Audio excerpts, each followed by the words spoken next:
Survey shows that the number of unemployed people declined, albeit slightly. Stats SA data shows that the unemployment rate stood at 25.4% in the third quarter of this year. That compares to a rate of 25.5% in the second quarter. Well, to give us a breakdown of the numbers with maybe a slight bit of analysis thrown in, I'm joined by Statistician General Pali Lehohla. Thank you very much for joining us, Ntate Lehohla. No, thank you very much. Now, just give us a breakdown of the numbers behind the percentages. Well, I mean, 25.5, 25.4, a difference, I would argue none. Because when you look at those numbers, it's a function of job search behavior. If people are discouraged and know that it's difficult to get jobs, they don't look for jobs.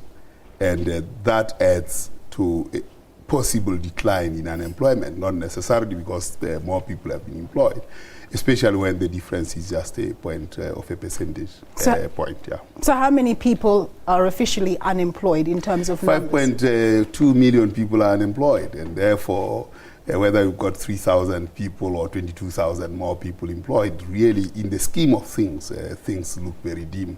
I think what is important is to look at things like construction, where there is actually substantial increases in jobs year on year, quarter on quarter, 99,000, 140,000. We are beginning to talk now there, where jobs are shared, in manufacturing, where thousands of jobs are shared, and manufacturing as an important sector.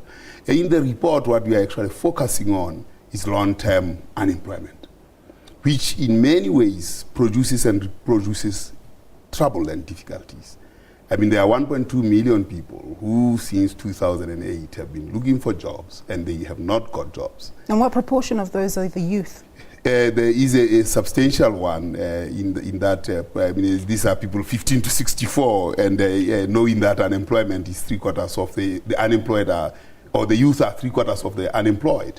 It is a big percentage, and it means that these people are condemned into the indeterminate future to get any jobs, and that's 1.3 million people.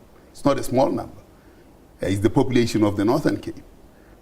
So long-term unemployment, it's an evil that is very, very difficult to deal with. The face of an unemployed person, long-term unemployed person, is one who hasn't actually gone to school or has very limited education, matric or below. It's one who has never had an experience in a job, and it's a black person. And this is where it is really difficult.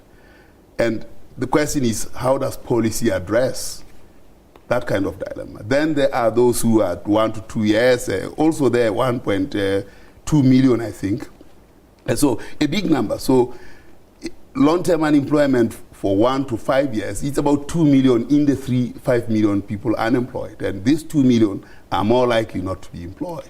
And speaking of the issue of youth unemployment, we know that there's this employment incentive scheme. To what extent do you think that has managed to dent youth unemployment slightly? Well, I think one would talk more potentially about what its promise can be. Its promise is experience. And we know that once you have had experience, you are more likely 3 times or twice as likely as to stay in employment, unlike a person who doesn't have experience. That's the biggest promise that such a scheme provides. It provides a possibility of a future.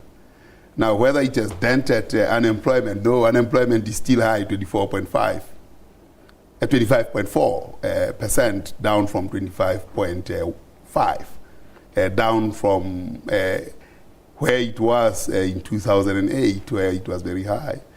But it has been stuck at that band of 25 and 24%. Yes, I mean, I hear what you're saying. It's all much of a muchness. Yes. Given its stubborn persistence around the 25% level, this is where I require a bit of your analysis. What's needed? We have the National Development Plan, but what's needed? Hopefully, we can have one day during your tenure as Statistician General, coming back to the nation and saying we have an unemployment rate of 18%. What do we need to do in order for you to be able to do that? Well, unfortunately, I'm just a useless guy who just counts. The people who have to do the difficult job are those in policy who have to actually get a cocktail of policy measures to get in there.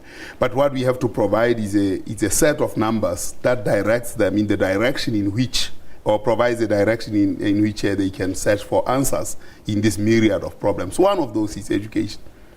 For as long as education is not mathematical and scientific, it's a big problem. Two, I think a cocktail that looks at what does construction actually provide, what would agriculture provide to deal with the immediate problem that is on our hands.